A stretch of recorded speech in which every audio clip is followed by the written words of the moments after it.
हुआ Sergio Ramos और फ्लोरेंटो Perez के बीच में, जिसकी वजह से सर्जियो रैमोस ने रियल मैड्रिड को छोड़ दिया। Time and time again, just through sheer determination and the willpower and the way he wants to carry Real Madrid through, and he's carried them through again to glory. Did it last week against Barcelona, against bigger players. He makes clear how much he wants Real. Sergio Ramos जो greatest of all time defender माने जाते हैं, जिन्होंने real Madrid के साथ 4 UCL title जीते और उन्हें अपनी लॉयल्टी के लिए जाना जाता है। लेकिन ऐसा क्या हुआ कि उन्होंने रियल मैड्रिड को छोड़ दिया?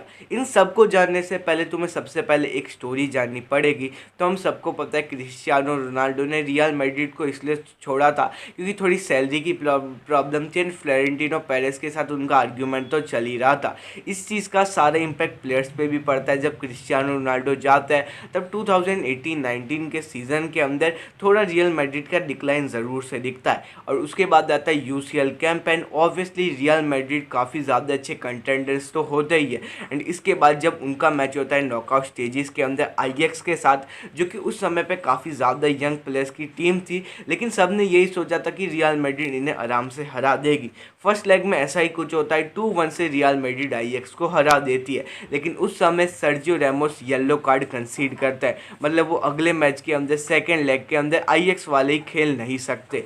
लेकिन जब ये फर्स्ट लेग ख़त्म हो जाता है and first leg and second leg के बीच में यहाँ पे टोटल 2 एल क्लासिको हुए थे।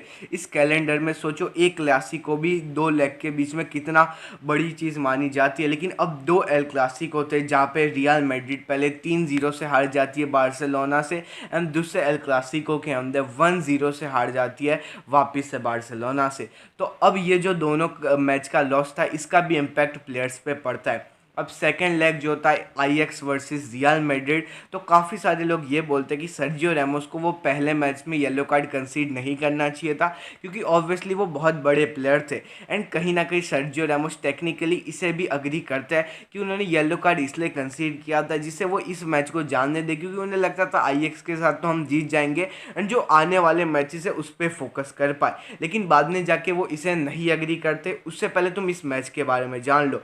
सेकेंड लेग के अंदर 4-1 से आईएक्स रियल मैड्रिड को हरा देती है, जो कि रियल मैड्रिड की बहुत ज़्यादा गंदी डिफीट मानी जाती है अभी तक। एंड इसके बाद काफ़ी सारी मीडिया उन पर काफ़ी सारा फ्रेंच मीडिया उन्हें बोलते हैं कि ये शेम है रियल मैड्रिड के ऊपर। काफ़ी मीडिया ये भी बोलती है फॉल ऑफ गॉड्स, मतलब इसका मतलब वो ये बताना चाहते कि रियल मैड्रिड का एक तरह से बुरा टाइम चालू हो गया है। एंड इसके बाद फ्लोरेंटिनो पेरेस इस मैच के बाद ड्रेसिंग रूम में पहले से ही खड़े होते हैं। जैसे प्लेयर्स ड्रेसिंग रूम के अंदर आते तो फ्लोरेंटिनो पेरेस हर एक प्लेयर को काफ़ी ज़्यादा सुनाते हैं। एंड इसके बाद सर्जियो रैमोस पहले प्लेयर होते हैं पूरी रियल मैड्रिड की हिस्ट्री के अंदर जो फ्लोरेंटिनो पेरेस के सामने खड़े होते हैं और उनसे आर्ग्यूमेंट करते हैं, क्योंकि इससे पहले कोई भी प्लेयर फ्लोरेंटिनो पेरेस से इतना दम नहीं था किसी भी प्लेयर का कि वो फ्लोरेंटिनो पेरेस से के सामने कोई आर्ग्यूमेंट भी रख सके। लेकिन सर्जियो रैमोस एक कैप्टन की तरह खड़े होते हैं, वो फ्लोरेंटिनो पेरेस से ये बोलता है कि तुम्हारी 2018-19 की प्लानिंग ही ख़राब थी। इसके बाद फ्लोरेंटिनो पेरेस रिप्लाई करते हैं I will throw you out.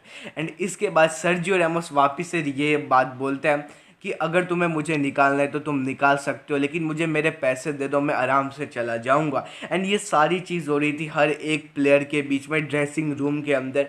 तो उस टीम के अंदर विनीसियस जूनियर, गैरेथ बेल, ऐसे सारे प्लेयर्स थे, उनके सामने ये हुआ था। तो हर एक प्लेयर में बहुत बड़ा इम्पैक्ट पड़ा था इसका। एंड इसके बाद Sergio Ramos and Florentino Perez के बीच में जो खटावे तो चालू हो ही जाता है। लेकिन इसके बाद भी सर्जियो रैमोस कंटिन्यू करते हैं रियल मैड्रिड के अंदर। लेकिन ज़्यादातर लोगों को ये समझ आ जाता है कि कहीं ना कहीं ये पॉइंट आएगा जब सर्जियो रैमोस रियल मैड्रिड को पक्का से छोड़ देंगे। बीच में काफ़ी सारे ऑफर्स भी आता है, लेकिन फाइनली 2021 के अंदर as an free agent Real Madrid को वो छोड़ के पीएसजी के अंदर चले जाते हैं। इसमें एक बहुत ज़्यादा इंटरेस्टिंग फैक्ट भी है कि जब यहाँ पर फ्लोरेंटिनो पेरेस और सर्जियो रैमोस की आर्ग्यूमेंट्स चल रही थी तो फ्लोरेंटिनो पेरेज ने ये बोला था कि हम तुम्हें फ्री एजेंट की तरह नहीं जाने देंगे क्योंकि ये रियल मैड्रिड है, हम सारे मूव्स दिमाग से लेते हैं। लेकिन यहाँ पे सर्जियो रैमोस ने कुछ उल्टा ही किया और वो फ्री एजेंट की तरह ही गए PSG के अंदर।